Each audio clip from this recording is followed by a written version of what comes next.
तो मूवी की शुरुआत होती है और हम देखते हैं एक पुलिस वाले को, जो कि वो सुबह सुबह वॉक पर जा रहा होता है और उसके साथ में एक और आदमी होता है। वो दोनों आपस में बात कर रहे होते हैं क्राइम्स के बारे में, और बात करते करते जो पुलिस वाले के हाथ में जो उसका डॉग होता है उसको किसी चीज की स्मेल आने लगती है। वो उनके हाथ से छूट के भाग जाता है। वो उसका पीछा करते हुए जाते हैं। वहाँ पर एक डेड बॉडी प्लास्टिक से लिपटी हुई मिलती है। वो डेड बॉडी एक 14 साल की लड़की की होती है। फिर हम अगले सीन में देखते हैं एक अर्जुन शेट्टी नाम के लड़के को। वो उस लड़की की फोटो काट के अपने रूम में लगा रहा होता है, जिसकी वहाँ पर लाश मिली हुई होती है। वो बता रहा होता है कि वो कई सालों से रिसर्च कर रहा है, वो क्राइम्स पे एक फिल्म बनाना चाहता है। वो अपनी स्क्रिप्ट काफी प्रोड्यूसर के पास ले जाता है, पर सारे प्रोड्यूसर उसकी स्क्रिप्ट रिजेक्ट कर देते हैं। फिर वो अपनी बहन के घर आया हुआ होता है रक्षाबंधन वाले दिन। उसकी बहन उससे बोल रही होती है कि अब तो पुलिस की नौकरी ज्वाइन कर ले, कब तक तू पापा की पेंशन के सहारे जिएगा। फिर अर्जुन को उसके दोस्त का कॉल आता है, जिसके साथ वो प्रोड्यूसर्स को स्क्रिप्ट दिखाने जा रहा था। वो अर्जुन को बताता है कि तुझे एक प्रोड्यूसर की तरफ से ऑफर आया है। फिर अर्जुन वहाँ से निकलकर उस प्रोड्यूसर के पास जाता है। फिर वहाँ जाने के बाद पता चलता है कि उस प्रोड्यूसर की डिमांड है कि स्क्रिप्ट में कुछ चेंज करना होगा। तो ये बात सुन के अर्जुन उस प्रोड्यूसर को भी मना कर देता है। काफी सारे प्रोड्यूसर से रिजेक्ट होने के बाद और एक ऑफर खुद रिजेक्ट करने के बाद वो वहाँ से लौट के आ रहा होता है, और रास्ते में एक प्रेग्नेंट औरत होती है जिसके शूज के लेस खुल जाते हैं। तो अर्जुन उसकी हेल्प कर देता है। फिर अर्जुन घर वापस आ रहा होता है। वो अपनी बहन की बातें सोच रहा होता है कि कब तक तू पापा की पेंशन पर टिका रहेगा। तो ये बात सोचने के बाद वो अपना डिसीजन चेंज कर देता है। वो पुलिस की नौकरी ज्वाइन करने के लिए ट्रेनिंग को ज्वाइन कर लेता है। फिर वो वहाँ पर काफी मेहनत करता है। वो सारे टेस्ट पास करके पुलिस वाला बन जाता है। फिर वो अपना सामान पैक करके अपनी बहन के घर चला जाता है। फिर वो अपने जीजा के साथ जॉब के पहले दिन पे जा रहा होता है। उसके जीजा समझाते हैं कि ज्यादा हीरो मत बनना, जो भी ऑर्डर मिले सिर्फ मुंडी हिला के एग्जीक्यूट करना। उसके जीजा उसे छोड़कर बाहर चले जाते हैं। फिर वो अंदर वॉशरूम जा रहा होता है। वो देखता है कि एक पुलिस वाला कैदी को मार रहा होता है। वो पुलिस वाला उसको देखते हुए नोटिस कर लेता है और वो अर्जुन को अपने पास बुलाता है और उससे बोलता है कि इससे बातें उगलवा के दिखा। फिर अर्जुन बोलता है मैं इस केस में नहीं हूँ, पर पुलिस फिर भी उसे डंडा दे देता और वो बाहर चला जाता है। फिर वो बाहर उसके जीजा से बात कर रहा होता है और उसके जीजा उसकी तारीफ कर रहे होते हैं। फिर पुलिस वाला बोलता है कि देखते हैं कि आपके साले अंदर क्या कर रहे हैं। अंदर हम अर्जुन को देखते हैं कि वो कैदी से बातें कर रहा है और वो उसको कहानियां सुना रहा है। फिर वो लोग अंदर आते हैं, देखते हैं तो अर्जुन को डांटते हैं और पुलिस वाला उसके जीजा से बोलता है कि इसको स्टेशनरी मेंटेनेंस ड्यूटी पे इसको लगा दो, क्राइम इसके बस की बात नहीं है। फिर उसका जीजा अर्जुन से बोलता है उतार दे ये फिल्मी भूत, तेरे कोई भी ये काम आने वाला नहीं। फिर हम अगले सीन में देखते हैं कि एक लड़की स्कूल से अपने घर वापस जा रही होती है। वो देखती है उसका डॉग घर से बाहर होता है। वो अपने डॉग को उठा के घर ले ही जा रही होती है और उसके बगल में एक बहन आती है और उसको हॉर्न दे के बुलाती है। वो लड़की उस बहन के पास चली जाती है। फिर हम अगले सीन में देखते हैं कि उस लड़की की मॉम उसका वेट कर रही होती है। काफी देर हो जाती है तो वो बाहर जाके देखती है तो उसके डॉग के गले में एक बॉक्स होता है। फिर वो बॉक्स को लेके पुलिस स्टेशन जाते हैं। एक पुलिस ऑफिसर उससे पूछताछ कर रही होती है और वहीं अर्जुन बाहर से सब देख रहा होता है। फिर वो बॉक्स पुलिस ऑफिसर को दिखाती है। वो उसको खोलती है, उसमें एक डॉल होती है जो कि एकदम कटी पिटी होती है। फिर हम देखते हैं अर्जुन कहीं से घर आता है और वो उस डॉल की फोटो देखने लगता है और उसको देख के उसे कुछ याद आता है। फिर वो अपना बैग खोलता है। फिर उससे वही कट किया हुआ न्यूज़पेपर निकालता है जो वो शुरू में अपने रूम की वॉल में लगा रहा होता है। वो उस फोटो को मैच करके देखता है तो वो नोटिस करता है कि जैसे इस न्यूज़पेपर वाली लड़की के फेस पर घाव हैं, वैसे ही इस डॉल के फेस पर हैं। फिर वो अगले दिन पुलिस स्टेशन जा रहा होता है अपने जीजा के साथ। वो अपने जीजा से बोलता है कि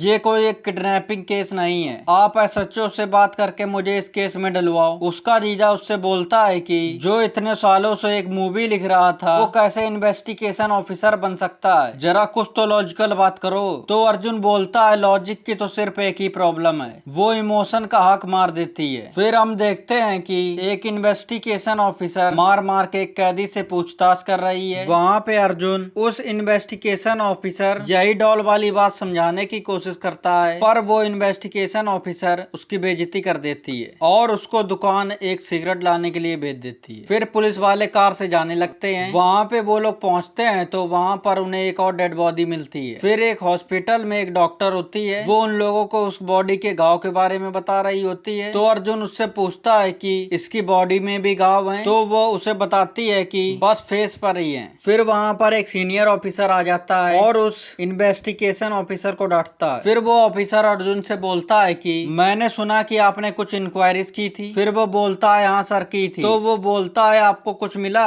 फिर वो बोलता है हाँ मिला। फिर वो सीरियल किलर के मारने के पैटर्न को समझाने लगता है और बोलता है कि अगर हमें उस सीरियल किलर को हराना है तो पहले हमें उसके माइंड को हराना होगा। फिर वो उन्हें प्लान के बारे में बताता है। फिर वो सीरियल किलर एक दो और भी मर्डर कर चुका है और जिस दिन अर्जुन की भांजी का बर्थडे होता है उस दिन उसकी भांजी भी गायब हो जाती है। वहाँ पर भी ये वाला बॉक्स मिलता है जिसमें एक कटी पिटी डॉल होती है। 2 दिन हो चुके होते हैं पर अर्जुन की भांजी का कोई भी पता नहीं होता। फिर कुछ देर बाद अर्जुन नोटिस करता है कि उसकी कार की डिग्गी में थोड़ी सी प्लास्टिक निकली हुई है। वो उसको खोलता है तो वो देखता है अंदर उसकी भांजी की डेड बॉडी प्लास्टिक से लिपटी हुई होती है। ये देखकर दोनों रोने लगते हैं। फिर जब उसकी बहन बाहर आती है वो दोनों शांत हो जाते हैं ताकि उन्हें पता ना चल पाए कि पायल मर चुकी है। फिर अर्जुन गाड़ी लेकर हॉस्पिटल आता है, पायल की बॉडी की ऑटोप्सी करवाता है। फिर जब घर वापस आता है तो वो देखता है कि उसके दीदी और जीजा गाँव जा रहे होते हैं। तभी उसकी दीदी उससे बोलती है कि जो मेरी बेटी के साथ हुआ है वो अब किसी और बेटी के साथ नहीं होना चाहिए। फिर अर्जुन कुछ रीजन की वजह से कुछ दिनों के लिए सस्पेंड हो जाता है और वो दिव्या के पास जाता है। दिव्या उसको इत्ती की हेयर रिंग डिवाइस के बारे में बताती है और बताती है ऐसा हेयरिंग डिवाइस कोमल के पास भी था। कोमल एक लड़की है जो एक सीरियल किलर के हाथ से मारी जा चुकी है। ये सुन के अर्जुन हॉस्पिटल जाता है और कोमल की चीजों को देखता है और उसे हेयरिंग डिवाइस मिलता है। वो उसको सुनता है। कोमल की चीखों की वॉइस रिकॉर्ड हुई होती है और पियानो बजने की भी आवाज रिकॉर्डेड होती है। फिर वो एक म्यूजिशियन के पास जाता है उससे पूछने की आपने ये कहीं म्यूजिक सुना है? तो वो बोलता है कि मैंने ये म्यूजिक नहीं सुना है। फिर अर्जुन एक ऑफिस आता है, वहाँ पर वही लड़की मिलती है जिसके अर्जुन ने लेस बांधे थे। वो लड़की अर्जुन की हेल्प करने के लिए रेडी हो जाती है। वो एक रेडियो जॉकी होती है। वो उस पियानो म्यूजिक को स्टार्ट करती है और बोलती है अगर आप में से किसी ने भी ये म्यूजिक सुना है तो हमें कांटेक्ट करें। और उसके पास कॉल आना स्टार्ट हो जाते हैं पर उसमें से कोई भी सही जवाब नहीं देता। फिर बाद में एक कॉलर बताता है कि उसने ये ट्यून एक स्कूल फंक्शन में सुनी है। फिर वो उस स्कूल के प्रिंसिपल से मिलता है, वो भी इसे यही बताते हैं और उस शोज की वीडियो रिकॉर्डिंग से दिखाते हैं। फिर वो दिव्या को कॉल करके कोमल के हुए स्कूल फंक्शन के बारे में पूछता है क्योंकि वहाँ पर भी सेम मैजिक फंक्शन हुआ था। अर्जुन को पता चल जाता है कि जिस स्कूल में ये फंक्शन होता है और उसके 2 दिन बाद वो लड़की गायब हो जाती है जिसको वो मैजिशियन स्टेज पे बुलाती है जिसपे वो मैजिक करके दिखाती है। फिर ये बातें स्टेशन में उस इन्वेस्टिगेशन ऑफिसर को बताता है। वो ऑफिसर अर्जुन की बातों पर एग्री कर देती है और उस केस को लीड करने के लिए अर्जुन को ही बोलती है। फिर वो लोग उस स्कूल में जाते हैं जहाँ पर वो शो हाल ही में हुआ था। शो को हुए दूसरा दिन हुआ था। उसको पता था कि उसका नेक्स्ट टारगेट आयशा खान है क्योंकि उसने उसको ही स्टेज पे बुलाया था। वो आयशा के क्लास में आता है और वो बच्चों को अपनी सेफ्टी करने के बारे में बताता है और आयशा का वो नंबर ले लेता है। फिर जब छुट्टी होती है फिर वो छुपके उस पर नजर रखने लगते हैं। तभी वहाँ पर एक बहन आती है और आयशा वहाँ से गायब हो जाती है।